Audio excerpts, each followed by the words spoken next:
السلام علیکم ورحمۃ اللہ وبرکاتہ۔ تو پیارے دوستو، آج میں آپ کے لیے انتہائی اہم مسائل پر احادیث بیان کرنے جا رہا ہوں۔ تو آئیے چلتے ہیں حدیث کی طرف۔ کیا مرد کی مضی نکلنے سے غسل فرض ہوتا ہے؟ حضرت محمد صلی اللہ علیہ وآلہ وسلم کا فرمان حضرت عبداللہ بن عباس رضی اللہ تعالی عنہ سے روایت ہے۔ حضرت علی رضی اللہ تعالی عنہ نے کہا کہ ہم نے مقداد کو رسول اللہ صلی اللہ علیہ وسلم کے پاس بھیجا۔ انہوں نے پوچھا، اگر کسی آدمی کی مضی نکلے تو وہ کیا کرے؟ آپ صلی اللہ علیہ وآلہ وسلم نے فرمایا کہ شرمگاہ دھو ڈالے اور وضو کر ڈالے۔ کتاب کا حوالہ صحیح مسلم شریف، حدیث نمبر 697۔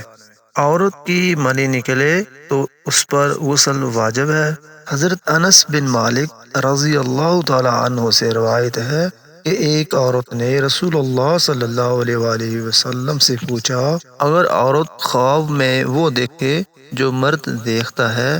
آپ صلی اللہ علیہ وسلم نے فرمایا، اگر اس میں سے وہی چیز نکلتی ہے یعنی منی نکلے تو غسل کرے۔ کتاب کا حوالہ صحیح مسلم شریف، حدیث نمبر 711۔ کیا دوسرے کے سطر کو دیکھنا حرام ہے؟ ابو سعید خدری رضی اللہ تعالی عنہ سے روایت ہے کہ رسول اللہ صلی اللہ علیہ وآلہ وسلم نے فرمایا، مرد دوسرے مرد کے سطر کو یعنی عورت کو جس کا چھپانا فرض ہے نہ دیکھے، اور نہ عورت دوسری عورت کے سطر کو دیکھے، اور مرد دوسرے کے ساتھ ایک کپڑے میں نہ لیٹے، اور نہ عورت دوسری عورت کے ساتھ ایک کپڑے میں لیٹے۔